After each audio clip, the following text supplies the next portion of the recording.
शोध शेती संस्कृतीचा व्याख्यानमालेतून शेतीचा गौरव, भाई अण्णासाहेब गव्हाणे यांच्या स्मृतींना उजाळा. परभणी प्रतिनिधी. अनेक संतांनी मांडलेल्या शेतकऱ्यांच्या प्रश्नांचा धागा पकडत शेती मातीत राबणारे आणि शेतकऱ्यांच्या हक्कासाठी लढणारे विचारांचे पक्के झुंजार नेतृत्व म्हणजे मराठवाडा केसरी कैलासवासी भाई अण्णासाहेब गव्हाणे. काळाच्या पटलावर आपला अमिट ठसा उमटवणारे ते एक महान व्यक्तिमत्व होते, असे गौरवपूर्ण प्रतिपादन प्रसिद्ध कवी प्राध्यापक इंद्रजित भालेराव यांनी केले. मराठवाडा केसरी कैलासवासी भाई अण्णासाहेब गव्हाणे प्रतिष्ठान परभणी आयोजित स्मृती व्याख्यानमालेचे पहिले पुष्प गुंफताना ते बोलत होते. महात्मा फुले विद्यालय, जिंतूर रोड येथील प्रांगणात दि. एप्रिल 18 रोजी शोध शेती संस्कृतीचा या विषयावर हा कार्यक्रम संपन्न झाला. कार्यक्रमाच्या अध्यक्षस्थानी माजी मंत्री गणेशराव दुधगावकर होते. राजेंद्र गहाळे यांच्या साहित्याचा जागर 3 कथासंग्रहांचे प्रकाशन. या सोहळ्याचे खास आकर्षण म्हणजे नामवंत कथाकार आणि प्रतिष्ठानचे अध्यक्ष राजेंद्र गहाळे यांच्या साहित्याचा झालेला गौरव. गहाळ यांच्या कोंडी, 2 एकर आणि पोशिंदा या 3 अत्यंत गाजलेल्या कथासंग्रहांच्या दुसऱ्या आवृत्तीचे प्रकाशन मान्यवरांच्या हस्ते करण्यात आले.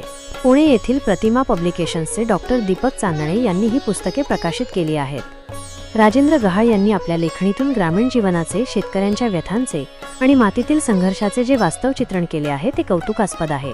त्यांच्या कथांमधील जिवंतपणा आणि ग्रामीण संस्कृतीचा सखोल व्यासंग यामुळेच त्यांच्या साहित्याला वाचकांनी डोक्यावर घेतले असून एकाच वेळी 3 पुस्तकांच्या दुसऱ्या आवृत्तीचे प्रकाशन होणे ही त्यांच्या साहित्यिक कर्तृत्वाची मोठी पावती आहे. स्त्री हीच शेती संस्कृतीची जननी.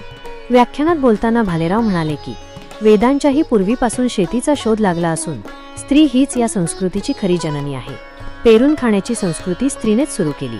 त्यांनी बुद्धकाळ, सातवाहन काळ ते वारकरी संप्रदायातील संतांच्या साहित्यात आलेल्या शेतीविषयक संदर्भांचा आढावा घेत ओघवत्या शैलीत शेतीचा इतिहास मांडला. मराठवाडा केसरी कैलासवासी भाई अण्णासाहेब गव्हाणे प्रतिष्ठानच्या वतीने हा वैचारिक जागर करण्यात आला. मान्यवरांची उपस्थिती. याप्रसंगी प्रमुख पाहुणे म्हणून ज्येष्ठ विधिज्ञ ॲडव्होकेट अशोक सोनी, माजी आमदार ॲडव्होकेट विजयराव गव्हाणे, भीमराव हत्तीअंबिरे, शिक्षणाधिकारी विठ्ठल भुसारे, हवामान तज्ज्ञ पंजाब डक, रविराज देशमुख, स्वराज सिंह परिहार, दादासाहेब नाईकवाडे, मनपा सदस्य अक्षय देशमुख यांची उपस्थिती होती. कार्यक्रमात भीमराव हत्तीअंबिरे, दशरथ तुपसुंदर व रमेश नाईकवाडे यांचा सत्कार करण्यात आला. तसेच advocate Kiran Daithankar, doctor Bhimrao Khade, doctor Sunil Jadhav, doctor Sakharam Kadam, समाजसेविका राणूबाई वायवळ, नाट्यकर्मी त्र्यंबक वडसकर यांच्यासह राजकीय, सामाजिक व शैक्षणिक क्षेत्रातील मान्यवर मोठ्या संख्येने उपस्थित होते. कार्यक्रमाचे प्रास्ताविक माजी आमदार विजयराव गव्हाणे यांनी केले. सूत्रसंचालन शिवाजी विरसे यांनी तर आभार प्रदर्शन प्रदीप चव्हाण यांनी केले.